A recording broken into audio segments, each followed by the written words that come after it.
Start करते हैं exercise 4.4 question second, जो हमें part question first part second. हमें इसमें क्या करना है, माइनर एंड कोफैक्टर को ये हमें क्या करना है, फाइंड करना है, जो हमें ये डिटर्मिनेंट दे रखा है।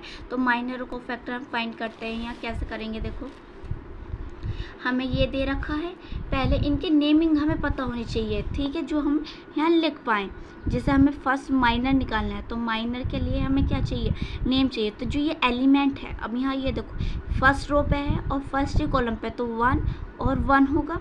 माइनर को हम रिप्रेजेंट करते हैं कैपिटल एम से, यहाँ लिख लेते हैं। चलो पहले नाम एक बार हो, क्योंकि बार बार लिखना कोई वो नहीं, आपको आने चाहिए यहाँ कि इन एलिमेंट की नेम क्या है। तो ये क्या है, फर्स्ट रो और फर्स्ट कॉलम पे है, तो ये क्या होगा 1 और 1। ये क्या है, फर्स्ट रो पे है पर सेकंड कॉलम है, तो फर्स्ट रो सेकंड कॉलम।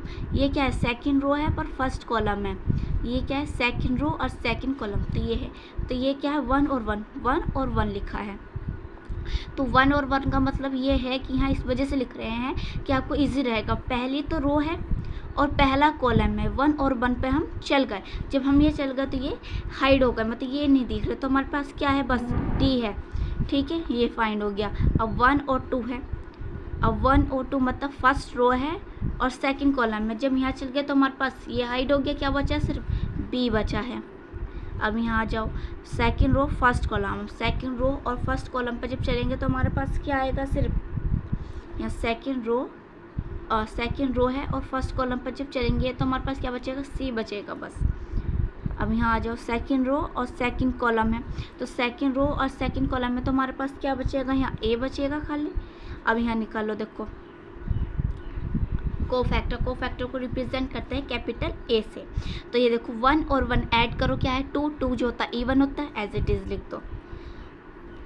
1 और 2 क्या होगा, 3, 3 जो होता है वो क्या होता है, ओड होता है। तो ओड है तो यहाँ प्लस है, तो यहाँ क्या आएगा, माइनस के भी साइन चेंज होता है। 2 और 1 3, 3 जो है वो क्या ओड है, तो इसमें भी साइन चेंज होगा। प्लस का 3 सी है, तो यहाँ क्या आएगा, माइनस का सी आएगा। अब यहाँ देखो 2 और 2 4 होता है, तो 4 इवन है, तो इसे एज इट इज़ ए लिख देंगे। तो ये हमने क्या निकाले हैं, माइनर भी निकाले हैं और फिर कोफैक्टर निकालने हैं। तो बहुत ईजी है, हम फॉर्मूला नहीं लगा रहे कोफैक्टर का, डायरेक्ट हम निकाल रहे हैं। तो वीडियो को लाइक करें, शेयर करें और सब्सक्राइब करें चैनल को।